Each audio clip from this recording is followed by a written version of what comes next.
thunderstorms have started rolling in over the mountains, marking what felt like the start of summer. But something really strange happened. In the middle of June, we suddenly got 5 inches of snow. It was completely unexpected, both for us and the poor plants who had already sprouted all of their beautiful green leaves in anticipation for sunny months. It is a beautiful winter wonderland when we're nearing the longest day of the year.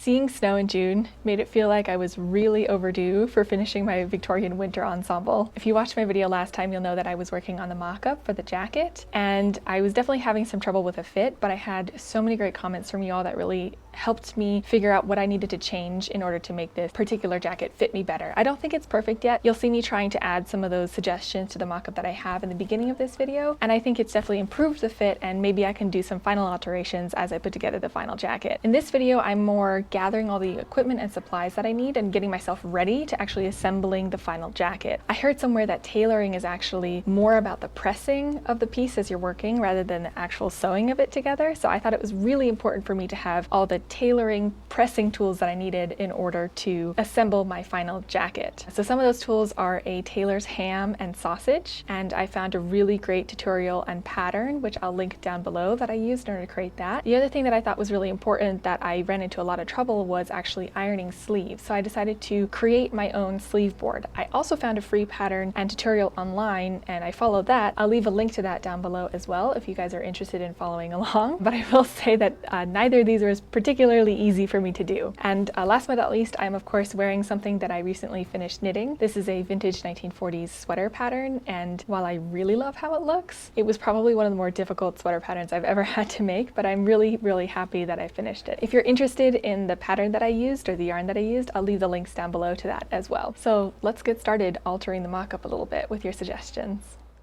Rather than creating a new mock-up in order to incorporate all of the fantastic feedback that I got on my last video, I decided to unpick my current mock-up and add the alterations to that one. Here you can see that I just took the sleeves apart and I am about to unpick this curved seam, which I had shown you in a previous video that I thought was potentially marked incorrectly, but I got some fantastic advice that I actually needed to ease in this curved seam, which I think will actually give me a better shape towards the top back of my shoulders as well. So I'm just going to unpick this seam now and then re-sew the pieces together, actually easing the top portion of the curved seam together. After fiddling with the pattern for so long, I had lost all the original markings on the pieces of the curved seams, so I just remarked where I needed to line up the two pattern pieces again to make sure that in the finished version of this mock-up, I would actually be matching up those markings and easing the seams together.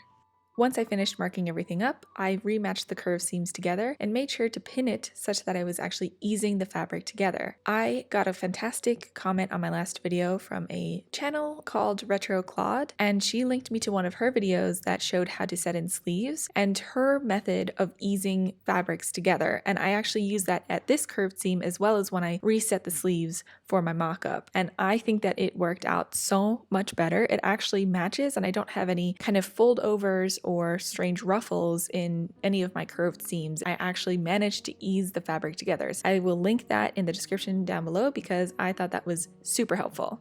Something else that was pointed out to me that I didn't even notice is that I had a lot of extra bunching up at the bottom and back of my arm side, and it was suggested that I actually pinch away that extra bunched up fabric and scoop it out of the arm side and cut it away. So I pinched it away as best as I could and cut away from the first arm side and used that cut off piece as a template to cut out all of the extra fabric on the other arm sides for the lining of one side and then the lining and outer layer of the other sides of my jacket.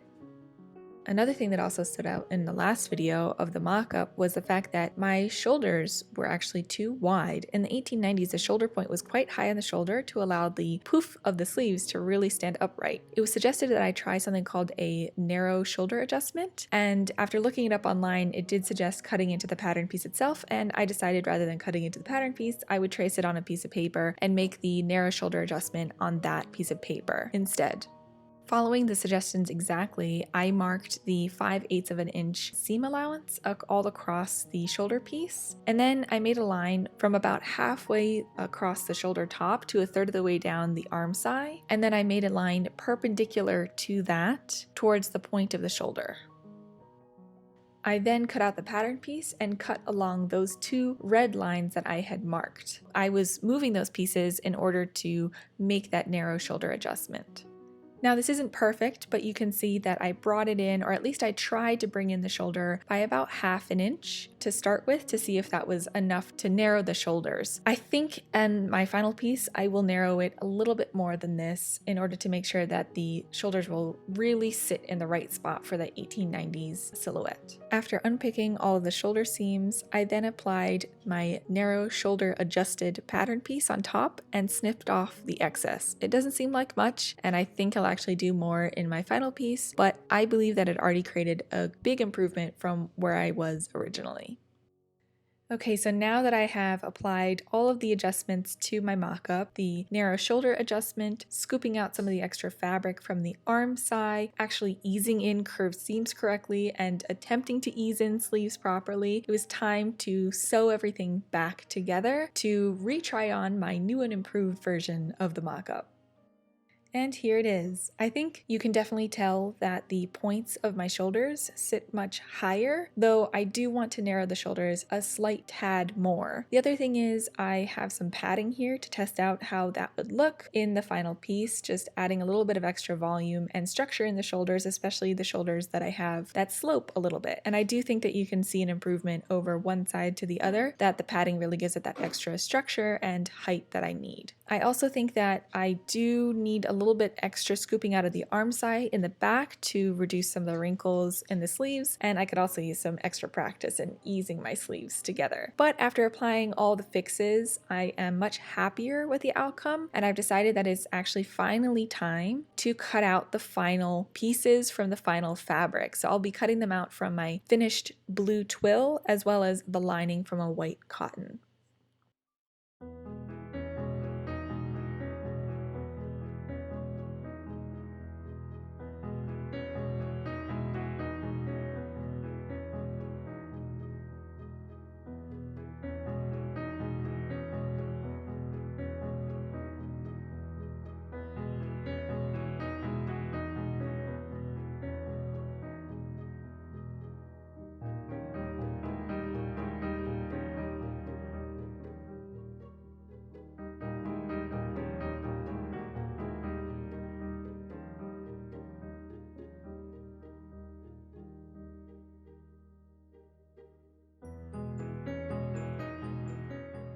Now that I finished cutting out all the pattern pieces from my blue twill and my cotton lining, it was time to start creating the pressing tools that I needed. I began with creating the Tailors Ham, and as I mentioned in the introduction, I used a free pattern that was available online, which you can also look at in the link down below. I printed the pattern at home and then cut out the pieces and taped them together in order to make the template for the Tailors Ham and Sausage. I used this fantastic cotton fabric that I had in my stash with a bunch of really cute dogs all over it. I thought it would make me smile every time I used the Tailors Ham and Sausage. After finishing pinning down all the pieces, I cut out the fabric. It's important to note that this particular pattern is drawn without ease, so when you cut out your pattern pieces, you just have to cut out adding a little bit of extra ease. I tried to add about a 1/2 inch around all the pieces. I don't think I was particularly consistent, but hopefully close enough when I was sewing everything back together. I then sewed the pieces together with the wrong sides facing each other, making sure to leave a gap at the bottom big enough for me to stuff each of the pieces, the Tailors Ham and the sausage. And here you can see me cutting up a lot of cotton into tiny little pieces to stuff the Tailors Ham and Sausage. The stuffing needs to be heat resistant because you're going to be ironing on this Tailor Ham and Sausage, and the pattern recommends wood chips. I didn't have any of those on hand, and at the time that I was making it, it was still pretty difficult to go out into stores, so I decided to make my own. I would highly recommend that if you have the chance to not do this and instead use the sawdust or wood chips as recommended in the pattern, because cutting up enough cotton to stuff this firmly destroyed my hands completely. So if you have a way to obtain stuffing in a different manner, I would highly recommend doing that rather than what I did. Once both pieces were stuffed to the absolute brim with cotton, I then used a needle and thread to sew the opening shut from the outside. Now that I am done sewing up both of the openings, I have a completed Tailors Ham and Sausage. They're both quite firm, and I absolutely love the cute dogs on both of them. I didn't do a lot of thinking around matching the seam up. It did lead to some funny crossovers between the dog images. But yeah, that's it. That is my Tailors Ham and Sausage. I am actually off to make the sleeve board next. Making the sleeve board required some woodworking, and it's been a long time since I've done any of it, so I was a little worried that it would turn out quite sloppy. I also didn't think to bring a measuring tape with me when I bought the wood in order to make the sleeve board, and it just barely ended up fitting all the pattern pieces that I needed. So I would highly recommend maybe taking a measuring tape with you to make sure you have enough wood to actually make your sleeve board. The pattern is also free with a free tutorial along with it. I will link down to that below. I thought it was a really great pattern. Just make sure to print it out at the right scale. It turns out that I actually ended up printing out mine a little bit too big, so my sleeve board is 4% larger than it was originally designed to be, but I think it ends up still working.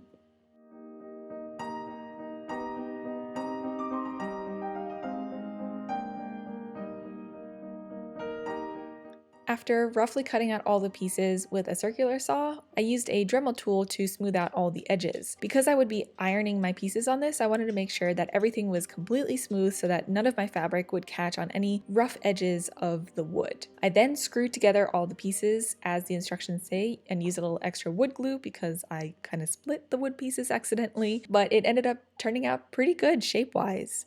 I also cut out some of the cotton batting to pad the sleeve board on top, and then created a cotton cover to go over it with a channel for a string to go through to tighten that cotton cover over the top of the sleeve board. While I thought it looked pretty messy while I was working on the sleeve board, I think it ended up turning out much closer to what the tutorial had than I thought, especially given how long it's been since I last did any woodworking. I'm pretty pleased with it. It's a little less sturdy at the ends than I would have liked, but overall I'm pretty happy with how this sleeve board looks and works. And that is it for this video. You can see that I have cut out all the pieces for my jacket from my finished twill fabric and the lining fabric. I've created a Tailor's ham and sausage to make sure that I can easily iron any curved seams or curved edges. And I've also created a sleeve board to make my life easier when ironing and pressing the sleeves. I can't wait to actually assemble this jacket, and I want to thank you so much for joining me on this journey. I know it's taken me a long time to do this particular part of it, but thank you so much for sticking around and for always giving me such kind and helpful feedback. I think this is going to turn out much better than it would have without that. If you enjoyed watching this, feel free to give it a like. If you want to see more of this sewing and me actually finishing this jacket, feel free to subscribe, and I will see you all next time.